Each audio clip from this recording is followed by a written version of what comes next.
Hello, my name is Jung-A Lee. I'm sub-dean of AG Orange County chapter. Today we have a very special guest, Professor Richard Unfried. I'm so glad that we have this interview session so that we can talk about his life and his music. Why don't I talk about a few things about him? He is a professor of Emeritus at Biola University since 1957, and he taught there from 1957 to 1998. That's a long time. And he was the organist for Robert Schiller's ministry from 1963 to 1984. That's almost 20 years. And personal marriage was for 60 years, and he has two sons who are their 60s. And I want to mention a couple things about his AGO involvement. He has been a member since 1953, so that's for sure over 50 years. And he was the Orange County chapter, which where I serve as a sub-dean. He was dean for OC chapter in 1976 and regional convention councilor, regional convention chair in 1983, and national councilor in 1986. Wow, that is amazing. I don't know if I can do any half of this you achieved. That's fascinating. So today's interview, we will talk about three pieces that he recorded for this CD. Thou art the rock. So you are right here in the middle. That's amazing. Okay, so we decided to talk about a piece by Handel, Frank, and Rainer Brown. So shall we discuss some interesting fact about Handel's Largo? Yes, well, the Handel Largo is probably why I became a career organist. I had a very good piano teacher who was a retired organist, and when she came to the house to give my first lesson, she said, "Young man, put out your hands," which I did. She said, "This boy will grow up to be an organist." And so from then on, she was pointing me in that direction. And so one day when I was in school, she dropped by the house and she left a copy of Handel's Largo, scored for piano actually. Okay. And she said, "This is what you're going to have to deal with on an organ keyboard. And I know your hands are too small, but I want you to start stretching and making them bigger." How old were you? About 10 years. Okay. Yeah, it's very early. But she kept filling my head with all the glories of the pipe organ. Oh. And so I credit her with, and the Handel Largo for inspiring me to continue. What was her name? Her name was Belle Kennedy. Okay. She lived a few blocks away. And so I would go and drop into her house at random sometimes, just as kind of like, because she was sort of like a mentor. Oh, I see. It was another source of wisdom in addition to my parents. Great. Where were you living? Inglewood, California. Oh, so not in La Mirada? No. Okay. I see. No, I was born and raised in Inglewood. Mm-hmm. So you apparently started playing the piano first. Yes. So when you taught your students, did you emphasize piano skills much? Yes, very much so. Yeah. Yeah. Well, in my teaching era, the mechanical action organ was coming back into popularity, and I knew that my students might have to play them, and that they needed the finger strength that the piano can give you. Oh, I see. Yeah. Actually, could you tell us about this CD a little bit more? I think rather than me talking about it, it'd be great if you can say a couple things about the CD itself. Well, the title "Thou Art the Rock" comes from one of the splashy, showy pieces written by Irene Robertson entitled "Thou Art the Rock." It's from the conversation between our Lord and St. Peter, where he said, "Thou art the rock, and upon this rock I will build my church." And so I thought that would be a wonderful title. And it doesn't show completely yet, but in the backdrop at the church where this was recorded, there was a Palo Verde rock wall where the stones were laid vertically, which is rare. Oh, I see. And so there was a little motif of rock in there too. So it's just a kind of a fun thing. Mm-hmm. But this particular recording was done in 1980 on a 5-manual pipe organ that was at the time only about 3.5 years old. And it was temporarily installed in the old sanctuary of the Garden Grove Community Church. And then within weeks after this recording, it was dismantled and eventually incorporated into the Hazel Wright organ in the Christ Cathedral, which still exists today. But this was I thought, a wonderful 5-manual organ of about 116 ranks.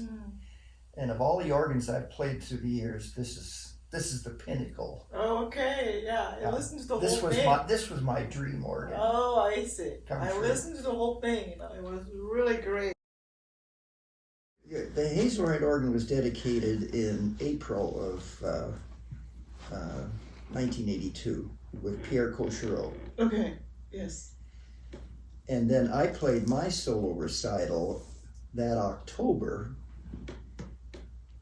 and I actually did the Handel as an encore. Oh. And what we did was,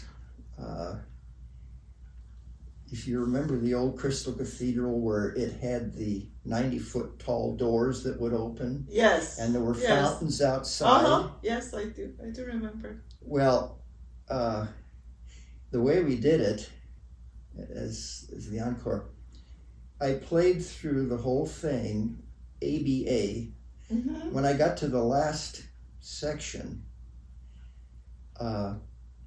the doors started to open, and I started building. I started very softly the second time through. Yes. Kept adding stops, not with pistons, all by hand on Okay. this big so I was just going all over the place, adding stuff, and the thing kept getting louder and louder as these doors were opening. Oh, wow. And we had to practice this. We had to time it. We got it when we got to the final chord, and I pulled on the big trumpets for one last blast. The fountains came on. Oh my! It's like a Disneyland. Yeah. Well, the Disneyland was fireworks. 2 miles away. You know. That's right. It's a big influence on you. Well, has nothing to do with this, but one of the things about that church is that it is physically like 2 miles from Disneyland, the way the crow flies. Yes. And every night they shoot off these fireworks. Mm-hmm. So whenever you have an evening concert or program there, somewhere toward the end of the concert, bang, bang, bang, bang, all this sort of stuff. So I was just competing with Disneyland, Who won? I covered their rocket sound. Now, I bet your organ was louder than Biola. It was. Okay. That's very fun story, and we enjoy being in California. Why not? Right. Yeah.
The Handel's Largo was so beautiful. Now, I just thought about your teacher who made you study that piece. So you should be thankful to her. Definitely. Yeah, and then she made you study the organ, and then you became fabulous organist. And next, I understand you want to tell us about César Franck's chorale B minor. The Baroque craze was in full swing. Okay. And believe it or not, the members of a lot of members of the LA chapter guild would run you out of town if you played something romantic. I mean, somehow or other, favoring a rebirth of 18th century music meant you had to reject the 19th. I guess every style period has to poo-poo the one that came just before it to justify its existence. Right. Yeah. Why not take an attitude where my favorite piece is the one I happen to be playing at the moment? I get that from Toscanini, when they asked him what his favorite piece was. And that's a cop-out, but I use it anyway. So at any rate, this disdain for romantic music, anything that would be personal feelings, it's got to be objective. Why not objective and personal? Yeah. So at any rate, the focal point of all of this was the Vox Humana stop. Anybody who would use a Vox Humana with a tremolo is just the lowest of the low. You just... I don't know. And yet, I the first wonderful, good organ I ever practiced on was a Skinner organ. Okay. And it had the most beautiful Vox Humana. Where was that? First Congregation. Okay, I see. The original one, not the big one that's there. Okay. Well, it's the core of what's there. I mean, it was just to die for. Yes. And the Franck provides a vehicle because the first and the second sections end with that heavenly Vox Humana. Exactly. And he calls for the Vox Humana. Yes, yeah. But here's the funny thing about that. Everything's supposed to be authentic, like the composer heard it. Well, I was actually in Sainte Clotilde in Paris. I heard that Vox Humana that he called for, and it is the ugliest thing I've ever heard. It's like a nasal. It's terrible. It's terrible.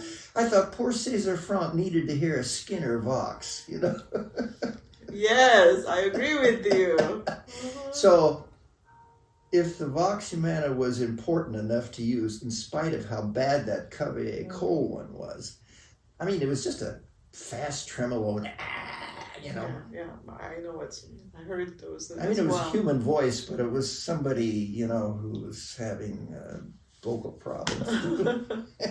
Yes, the three chorales of César Franck are very special to me because my father considered them his favorite organ pieces, and he always enjoyed it when I included one in my annual faculty recitals at Biola University. And in 1981, I signed up for a date about the second week in September for my annual recital. And then I got busy with summer activities around the house, a little remodeling and a little gardening. Yes, that's tough. And forgot all about it. And then toward the end of August, the office called and said, "We need your program." And I said, "What program?" And they said, "Well, you're playing a program in early September." Oops, I forgot all about it. I had nothing ready to go. So I said, "Well, let's cancel that. I need to get another date." And she says, "It's not possible. The publicity went out yesterday." So I was caught. So what do you do? I went and started to pray earnestly. And I thought, what could I quickly pull back under my fingers since I haven't been practicing all summer? And I thought, I've played these three chorales of Franck for my dad, but I've never played all three in the same concert. That's big There's program. 2/3 of a concert right there. Yeah.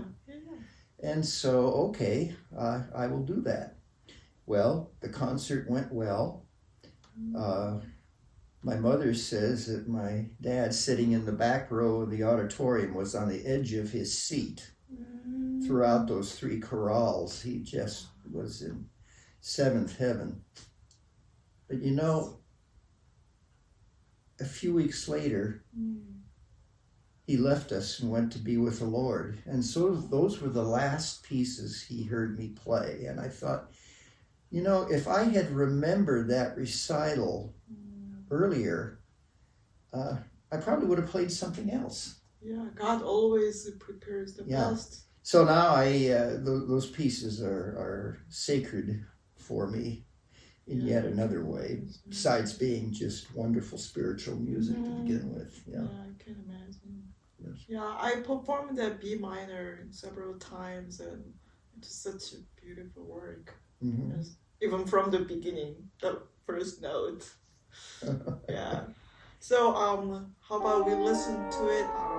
Because of timing, we may not play the whole thing. Maybe we'll start from the second half of the recording, and then we'll listen until the end.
Professor Richard Unfried asked me if I know anything about Rainer Brown's works. Actually, I didn't, but now I do a little bit because I found that this Western International Music this site, and I also listened to some videos at YouTube, and it was quite interesting.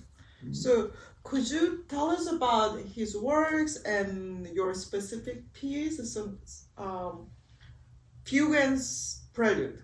Fugue and Prelude. That. Rainer Brown would compose the way we practice. He would finish his teaching at Biola at noon, go home, have lunch, and then from 2 o'clock to 4 o'clock every day, he would compose. That's amazing. So when you're composing 6 days a week, you're in good practice. I believe that. And so your dud rate is very low. Most of what you write is good. Yes. Even if you're experimenting like he did in the sonatinas. Yeah, I believe that. So Okay, very organized person. Organized to the teeth. You know? Not like me. Well, in the mid-1960s, I asked Rainer to write a piece that I could use in my concerts. Now, Biola University had a really good thing going in that we thought of ourselves as a music faculty that was a performing faculty. And so Rainer Brown would play a solo recital once a year. I would play one once a year. The head of the piano department would play one once a year. So we felt that if we were going to ask our students to go through the fear and frustration of playing solo on stage, we should be able to do it ourselves. Yeah, I think that's a great idea. And I think that was a very, very, very good thing. And so Rainer Brown would nearly always play a program entirely of new works by other composers, but he would also premiere one of his own pieces within his recital. So in the mid-60s, I asked him one day that I would like to have a Rainer Brown piece that I could use in my recitals specifically. And he said, let me think about that. So one day he called me into the recital hall during his practice time, and he'd sketched out some things. He says, this is what I want to do for you. He said, I'm going to call this a fugue and prelude. Usually it's the other way around. Usually, like Bach wrote hundreds of preludes and fugues. I mean, it makes sense. But here's fugue and prelude, which shows his sense of humor. Because everybody would say, you got that backwards? No. He says, the deal is that even though that's the title, which looks wrong, or unusual, I should say, because you can do what you want. But he says, in reality, the prelude is a fugue, and the fugue is a double fugue. Wow, he's brilliant. Yeah. And, okay, so... I don't know if there's any other composers who did it that way. So I learned this piece and used it on my next faculty recital.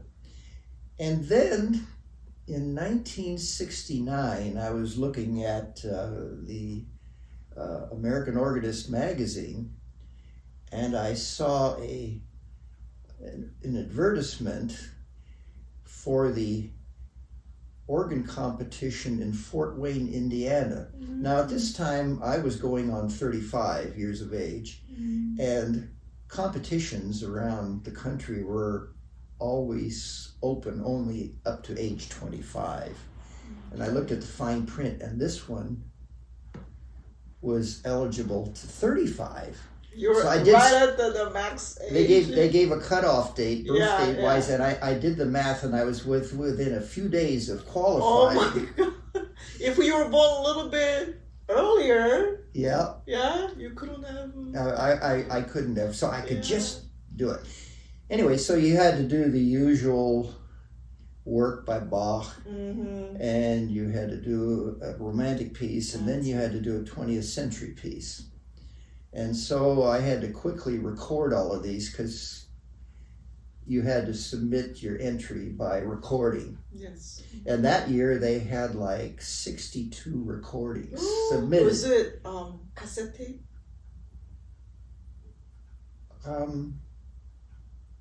Yes, I think so. Because they didn't. No. In those days, this was 1969. This would have been quarter-inch reel-to-reel tape. Oh, I see. Reel tapes. So no editing is possible. No, that is true. So they had 62 tapes submitted, and the top 8 tapes selected, the performers would come to Fort Wayne to perform live in this competition. So I'll never forget the Saturday night I got a phone call from Fort Wayne, Indiana, said your tape has been accepted as you're one of the 8. You get to come back. You were very happy. Oh, I was very happy. Yeah. Well, for my contemporary piece, I had used the Rayner Brown piece. And I figured that most of the other entries would have known 20th century pieces. Nothing particularly unusual. Okay. And so I figured that this Brown piece was just interesting enough. From the title. Yeah. Right. That it would catch their fancy. So that worked. That's and I went back and performed. I didn't win, but out of the 8, I came in second. Well, that's a winning too. Yeah. You won the second place winner. Yeah.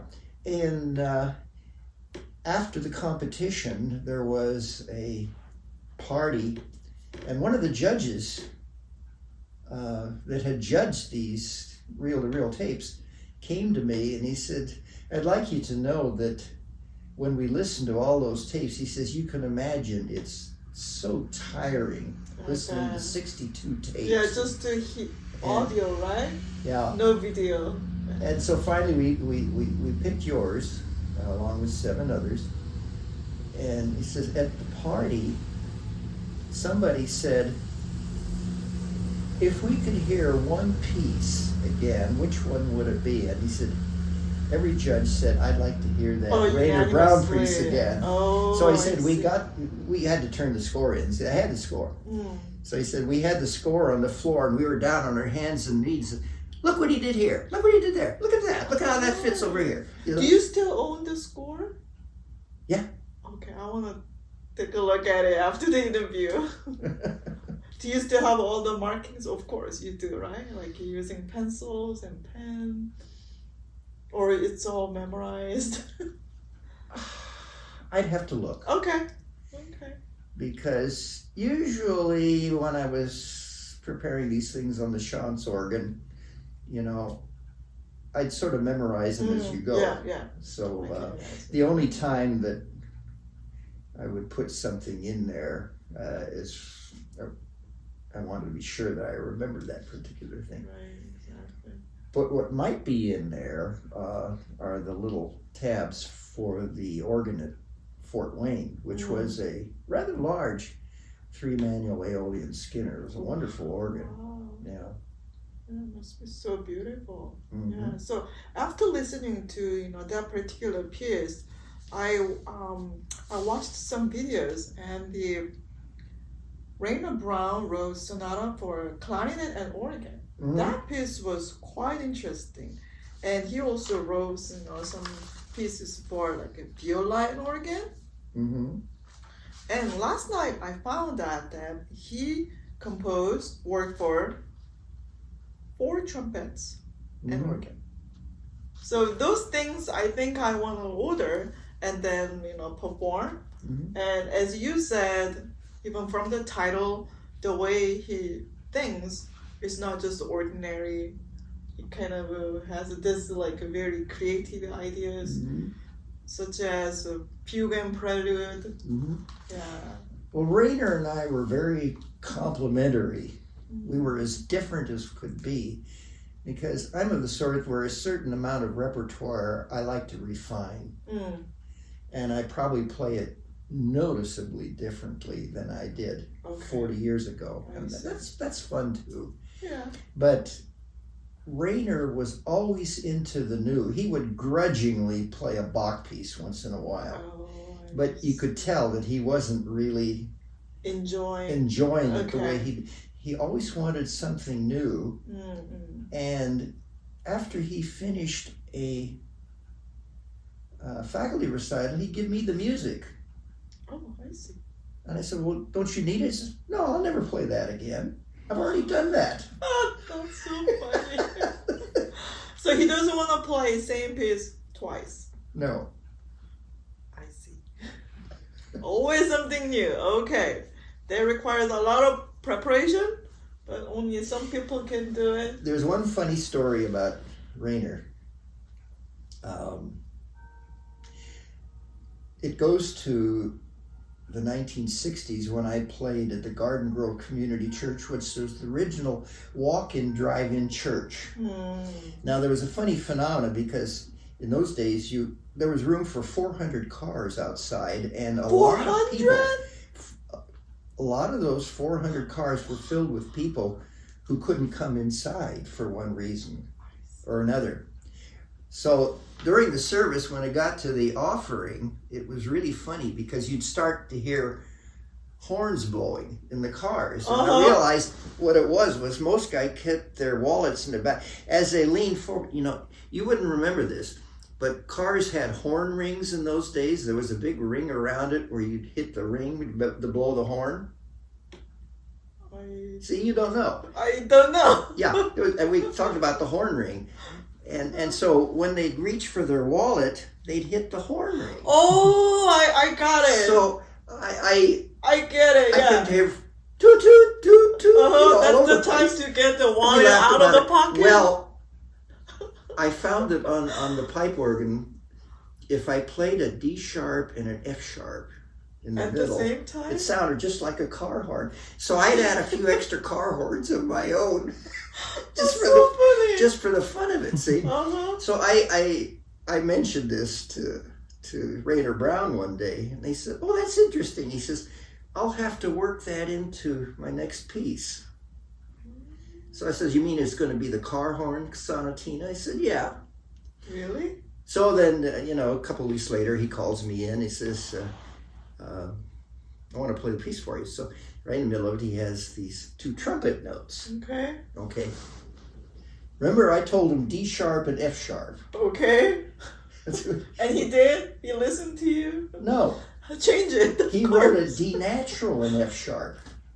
Oh, I see. I said, the color is it doesn't quite work for me. And he said, well, that's the way I hear it. Okay. So in those days, the music faculty would go to lunch together once a month. And so the next time we went, Rainer was one who drove. So I slid into his front seat and reached over and hit his horn ring, D, F sharp. He's right. Oh, that's his car. It's his car. And so I said, now you have to rename it Sonatina 1967 Chevy. That's his car. That's why he wrote that way. Oh my goodness. Yeah. That is, yeah. You have quite a few. So the piece was really tailored to really fit the composer. Because that's what he hears. That's what he drove. Exactly. Wow. That's, I wish I, had met him. Yeah, but I know he passed away about 20 years ago, right? Yeah, I think he passed away in 98, somewhere through there. I see. Okay. But he retired clear back in 77. I see. Yeah. Okay, so, and I understand you have some interesting hobby. Those who visited Professor Richard Unfried's house, I think he has this hybrid organ, combination of a pipe and Rogers. And also he has amazing miniature there So I'm going to take some pictures so that you can watch those at the end of the video. Mm-hmm. Yeah. Well, yes, I have had railroad layout since 1989 in there. But there is a phenomenon out there that people who are interested in pipe organs are often also interested in railroads. And railroad fans often go to organ recitals. Interesting. And so one of my comrades in the railroad hobby was once in New York City, and he paid a visit to John Weaver at Madison Avenue Presbyterian Church. Yes. Okay, because John Weaver was also a Lionel Train hobbyist. That. And in fact, John went to the session of elders at Madison Avenue Press and asked for permission to build a layout around the four walls of his choir office. And they granted it. So to get to his desk in the middle, you had to lift this bridge and walk through these trains. So my train buddy in LA, who was also an organ fan, was visiting John in his office once. And John said that, yes, this is a common interest. And at the time, he said there was a gal working at Boston University on her PhD, or DMA, whatever. Yeah. And this was the topic of her dissertation, was this common interest between railroads and pipe organs. I should have read that. You know? And, well, I've often said my favorite sounds in this world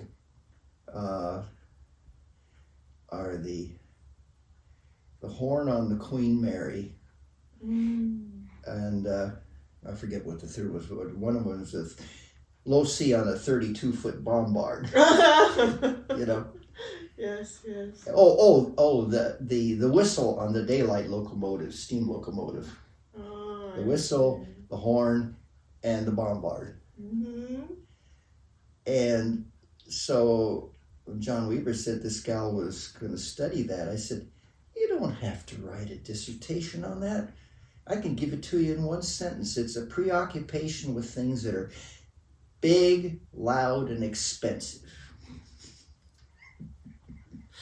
Yeah, you summarized it really, really well. Yeah, that's really fun. Yeah. So, so thank you so much for your time. And I think this YouTube video will make you learn a lot about composers and Mr. Richard Unfried's, music world. And I hope you will watch some other videos coming in the future. So thank you again. My pleasure. Yeah. Okay. Hope to see you next time. Okay. Thank you. Bye-bye. Bye.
That's what I was going to say. Dinner time.